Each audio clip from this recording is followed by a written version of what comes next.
Salut les gars, c'est Captain Choco. Aujourd'hui, je vais vous présenter le build du Nécro en Tragoul. Alors, on va commencer tout de suite par les compétences, évidemment. La lance macabre, prélèvement. Décrépitude avec sursis pour gagner de la CDR. Chair de ma chair, qui fonctionne avec Royaume des Morts. Dévoration pour bouffer les cadavres et vous rendre des points de vie. Et afflux qui de toute façon a toutes les runes grâce au set de Tragoul. Soyez maudit, 1% de dégâts par ennemi maudit, autosuffisance, surabondance et hémorragie temporelle pour réduire un peu le CDR. Je vais lancer donc une faille 100, mais avant on va voir le stuff. Donc évidemment le full set de Tragoul. On recherche dès qu'on peut un maximum de CDR et aussi dès que c'est disponible des chances de coup critique.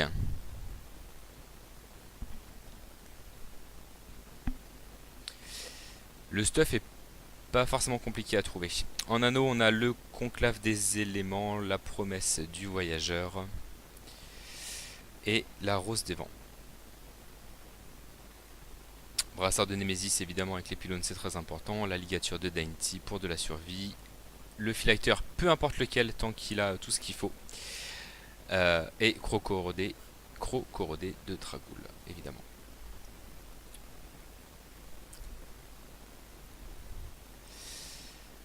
Le conclave, donc ça marche avec le conclave, donc évidemment il faut bien se caler. Il faut lancer précisément au milieu du poison. Ça fait donc, il reste 2 secondes. 4 secondes de froid, et donc les 4 dernières secondes jusqu'à 10 secondes en physique pour un maximum de dégâts. C'est pas toujours super évident. J'ai pas choisi la faille, hein. J'ai fait une 100 un peu dans la douleur, mais c'est bien comme ça, il y a plusieurs choses à voir. Donc première chose à faire, il faut maudire un maximum d'ennemis, se déplacer bien sûr avec euh, la afflux, la téléportation du nécro. C'est un build d'assassin, on ne fait vraiment que les élites, et encore pas tous. Ça dépend un petit peu. Là vous voyez, 5 bleus, illusion, je fais pas. On essaye de maudire au maximum devant nous, comme ça ralentit les déplacements et la vitesse d'attaque des mobs, ça nous évite de se téléporter et de se faire tuer instantanément. Voilà le jaune, un premier jaune qui est intéressant, voilà. Alors c'est un peu particulier comme build, c'est basé sur la CDR, donc il faut bien savoir que en tout sur cette faille, j'ai fait 16 rotations. Ça veut dire que j'ai fait des dégâts pendant 160 secondes et la faille a duré 15 minutes. Donc c'est pas beaucoup, donc on passe la majeure partie de notre temps à éviter les mobs. C'est un peu particulier, mais on s'y habitue. Voilà, bon bah là c'est une map un peu... c'est pas une belle map, hein. Alors pour ceux qui n'aiment pas mourir, ce build n'est pas fait pour vous. Un nécro meurt. De toute façon, vous mourrez. Alors lui j'ai envie de le faire, mais bon bah je suis pas encore prêt, donc je me mets un petit peu en sécurité, je le maudis. Donc on a bien sûr en gemme, j'en ai pas parlé, on a la zeille. Donc il faut se mettre à distance des mobs pour augmenter les dégâts au maximum. Concernant dévoration, moi je l'ai numlock, c'est-à-dire que mon personnage le bouffe tout le temps. Là il y a il y a eu le power juste à l'entrée, pas super bien placé. Alors là j'explore un petit peu, voir si je peux choper un autre élite que je peux ramener tranquillement, mais bon, il y en a pas. Donc bah du coup je retourne sur le power pour faire l'élite qui va sortir grâce au brassard de Nemesis. On vérifie tout de suite qu'il n'est pas évidemment incontrôlable. S'il est incontrôlable, on fait pas. Si la illusion jaune, c'est gérable. Illusion bleue, c'est déjà plus compliqué. Hop, je me mets à distance. Alors évidemment, il faut essayer de travailler un peu les mobs pour les écarter de l'élite. Sinon, c'est trop compliqué à cibler.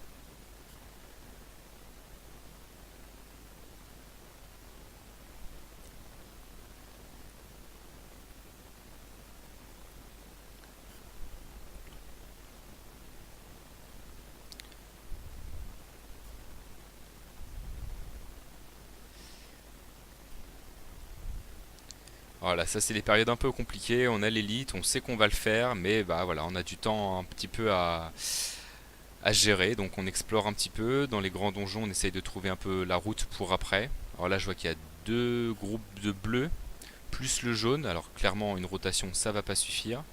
Donc je décide de remonter pour me faire le jaune tranquillement et après me mettre sur les bleus. Surtout que je n'ai pas bien vu tous les affixes des bleus. Donc là je monte pour mettre en sécurité.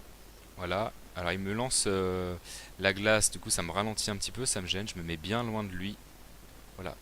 Il y a un Oculus qui a popé grâce à l'anneau de l'Oculus de mon Templier, je me mets dedans pour finir et je fais les trashs pour rentabiliser un maximum la lance macabre. Et je retourne voir les bleus. Le premier groupe, il a rien de dérangeant. Et les autres bleus ont illusion.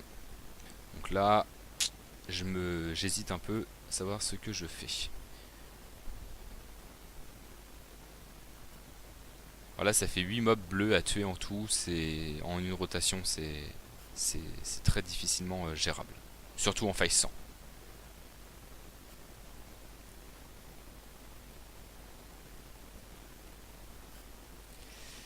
Alors à chaque fois qu'on se téléporte, on gagne un petit bonus d'armure. Donc faut pas hésiter à se téléporter. J'attends, voilà, le milieu du poison. Et j'attaque. Alors là, je me fais fier. Alors bon, je perds quelques secondes. Je me mets dans l'Oculus. Et j'y vais. Voilà, ça fait partie du genre de coups qu'on se prend régulièrement en Tragoul juste après le royaume des morts. Ils sont censés tous geler, des fois ça se dégèle un petit peu et à la fin ils sont un petit peu énervés, ils vous tombent dessus. Ça fait un petit peu mal.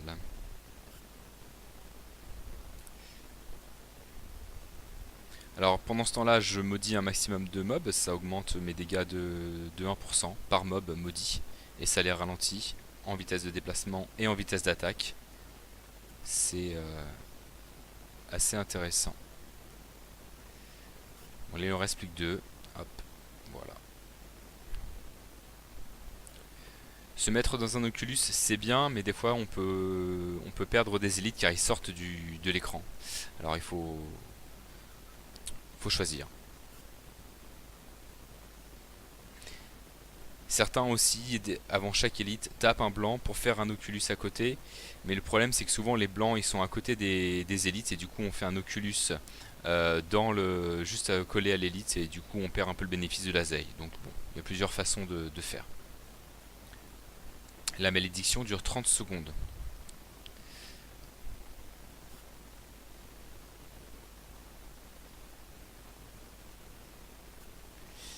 Dans les déplacements, il faut toujours avoir quand même une charge d'afflux de côté. Ça nous évite certaines morts. Des fois, on se retrouve en plein milieu d'un pack, on a juste chargé déjà 2 fois avant, on est bloqué, on se one shot.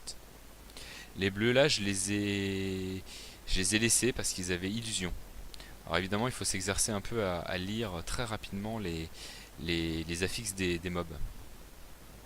C'est pas toujours évident. Des fois, il faut savoir prendre une petite pause.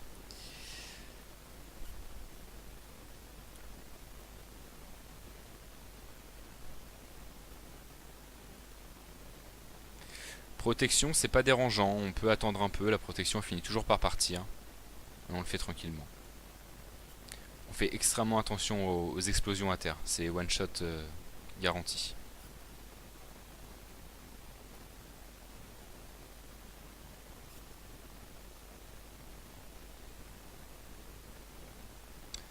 Alors le nécro a une belle mobilité mais pas beaucoup de robustesse. Donc on peut pas, on est obligé on passe notre temps à esquiver les coups.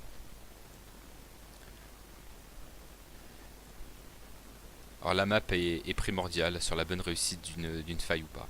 Les maps comme celle-ci c'est un peu l'enfer. Si vous n'avez pas trop l'habitude des maps, vous perdez des précieuses secondes et des fois ça se joue vraiment à quelques secondes.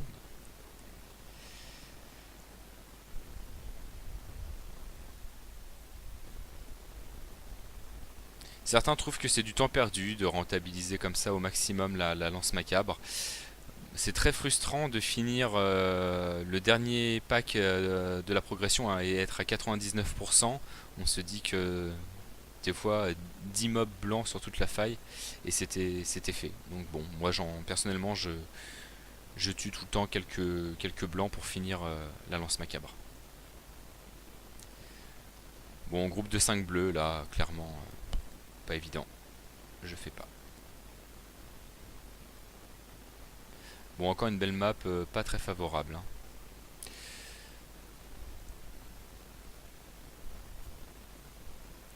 Fais attention à l'explosion, faut se décaler avant que ça nous tombe dessus.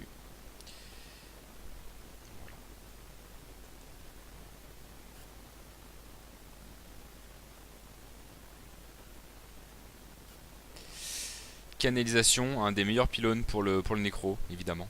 Alors idéalement, il faut le prendre quand le sort n'est pas prêt. On lance un sort sur un mob, sur un élite un peu plus loin, et pendant le temps de rechargement, on en profite. Et avec ce build là, faut vraiment jouer avec la map. Là par exemple, le mob est bloqué derrière le mur, et bah j'en profite.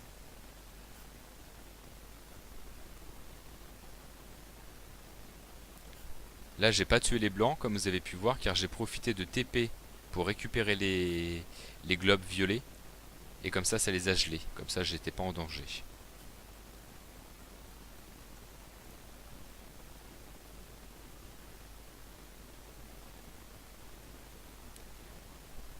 Alors on passe pas à travers les murs où il y a une porte qui est fermée. C'est pas non plus la fête. Il faut ouvrir les portes. Lui, j'arrive pas à voir ce qu'il a. Ça m'embête un petit peu. Voilà. Et je vois qu'il est incontrôlable. Donc du coup, le bon exemple. Voilà ce que ça donne. Royaume des morts sur un incontrôlable. En plus, en plein milieu de son pack. Donc j'arrive pas à le cibler. Bon, j'aurais réussi à le cibler, je l'aurais terminé. Mais du coup, bah, je l'abandonne avec 5% de vie.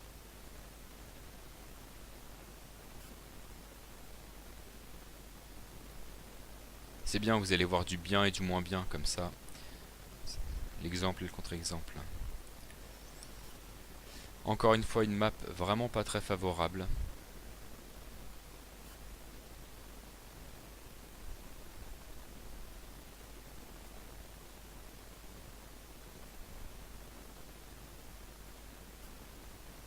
Alors évidemment, il faut faire attention à leur coup, là, hein, ça fait assez mal. On profite de l'Oculus, et voilà.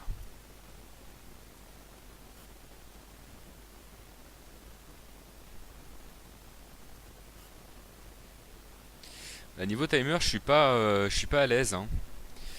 J'ai pas de retard, pas d'avance.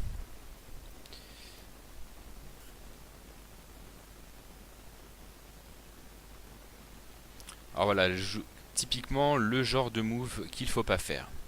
Un jaune à la sortie, 3 bleus à l'entrée. Si vous vouliez essayer de les faire sur le même royaume des morts, dites-vous que c'est quasiment impossible, hein. Alors les bleus ont lien de vie. Alors je me dis, allez, je la tente, avec lien de vie, j'en tape un et ça le fait. Alors lui en plus là je lance pas très bien le royaume des morts. J'arrive ici. Et non, ça passe pas.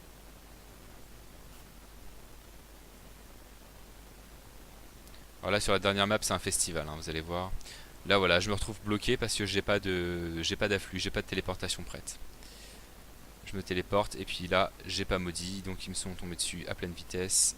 Et me voilà à 10 secondes de résurrection. Le shield, on saute dessus. Alors je suis déjà au niveau 6.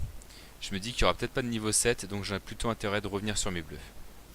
Et il y a le jaune en plus, donc là normalement, des bleus en lien de vie et un jaune, une seule rotation, ça passe.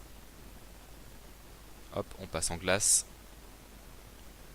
Et on le finit pendant le physique. Et j'ai encore un petit peu de marche. Et en fait, bah là, juste là, c'est ce qui me sauve ma faille. Voilà. Sinon, celle-ci, elle était perdue.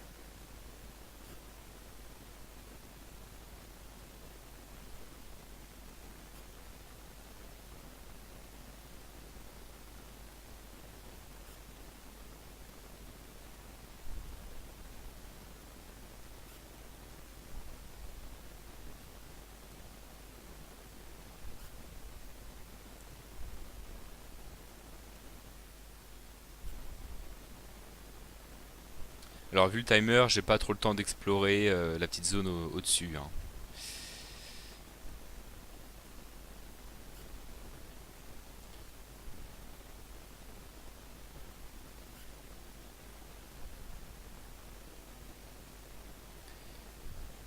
Et voilà, évidemment, fin de faille. Donc je suis à 98% et le décompte de la dernière minute devrait pas tarder à commencer.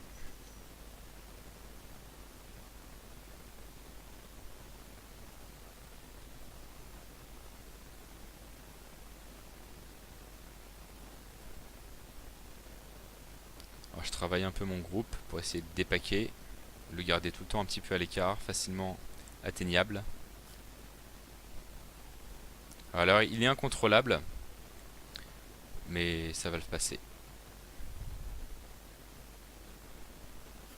Voilà. Donc maintenant, je dois attendre. J'ai 41 secondes sur mon perso de cooldown.